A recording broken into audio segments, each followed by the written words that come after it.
Great, let's get started. Hi everyone, welcome to this video where we will give a brief introduction to the ESP32 microcontroller. The ESP32 is a popular choice for IoT and other embedded systems. In this overview, we will cover the basics of the ESP32, its key features, what you need to start programming, and some applications where it can be used. Espressif Systems, a semiconductor company based in China, developed the ESP32 microcontroller. The company has a long history of developing Wi-Fi and Bluetooth chips, and the ESP32 is one of their most popular products to date. Since its introduction, the ESP32 has gained a reputation for being a powerful and versatile microcontroller with a wide range of capabilities. It has become a popular choice among developers and makers for projects ranging from simple IoT devices to complex robotics projects.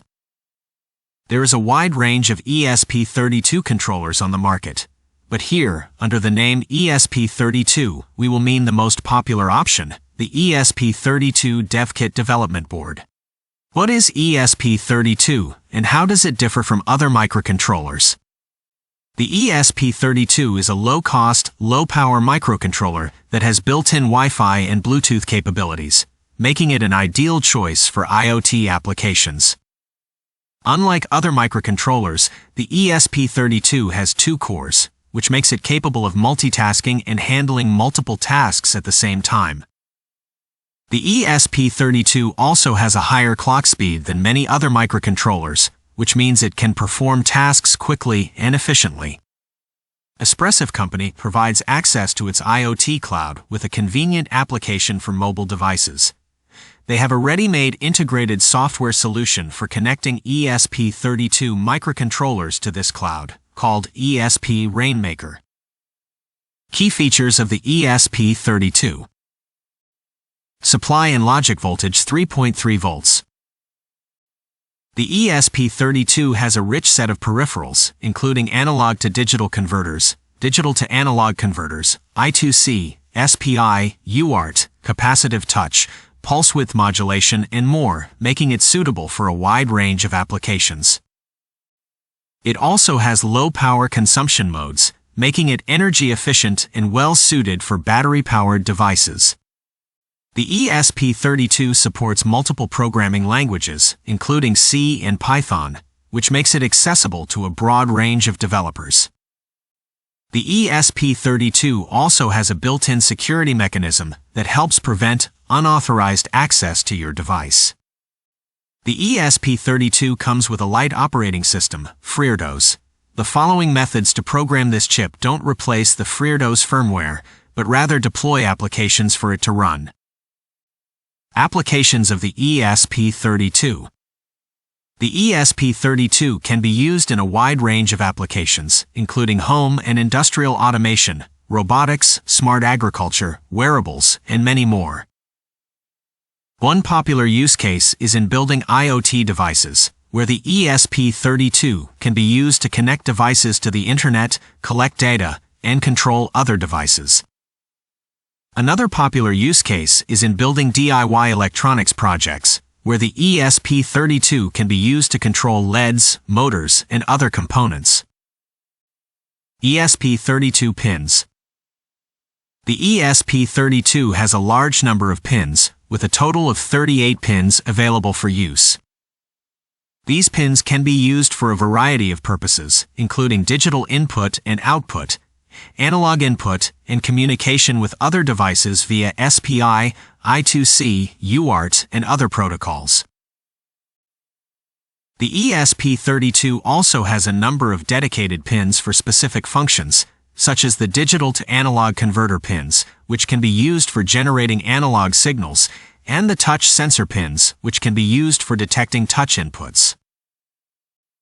In addition to the pins themselves, the ESP32 also has a number of features and properties that make it a versatile and powerful microcontroller.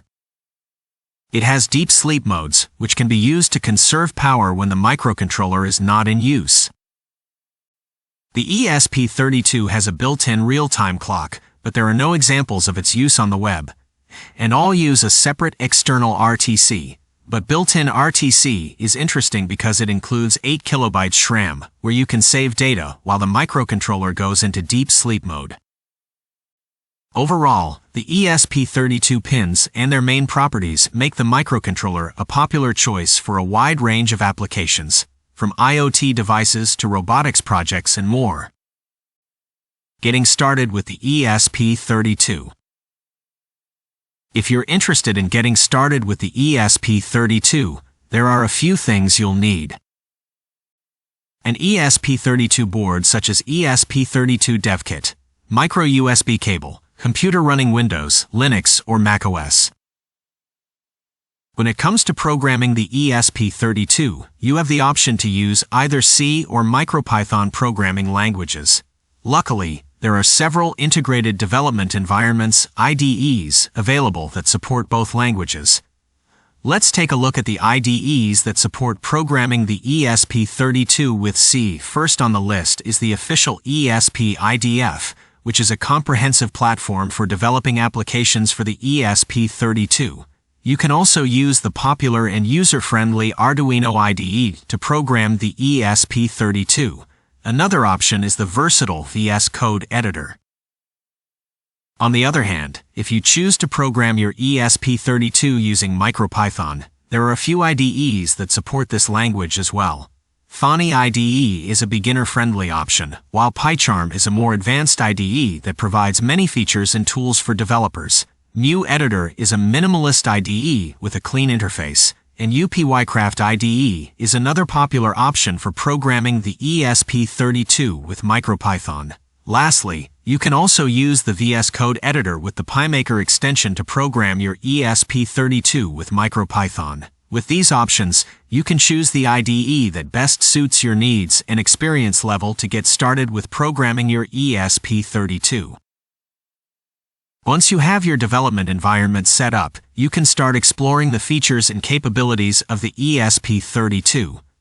There are many tutorials and sample projects available online that can help you get started. First, take a look at the free video courses on the Espressif website in the Ecosystem section. There are also links to books on ESP32. In conclusion, the ESP32 is a versatile and powerful microcontroller that is well suited for a wide range of applications.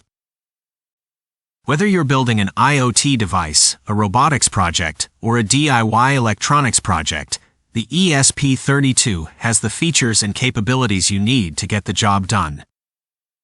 If you're interested in learning more about the ESP32, there are many resources available online, including tutorials, sample projects, and forums where you can connect with other developers.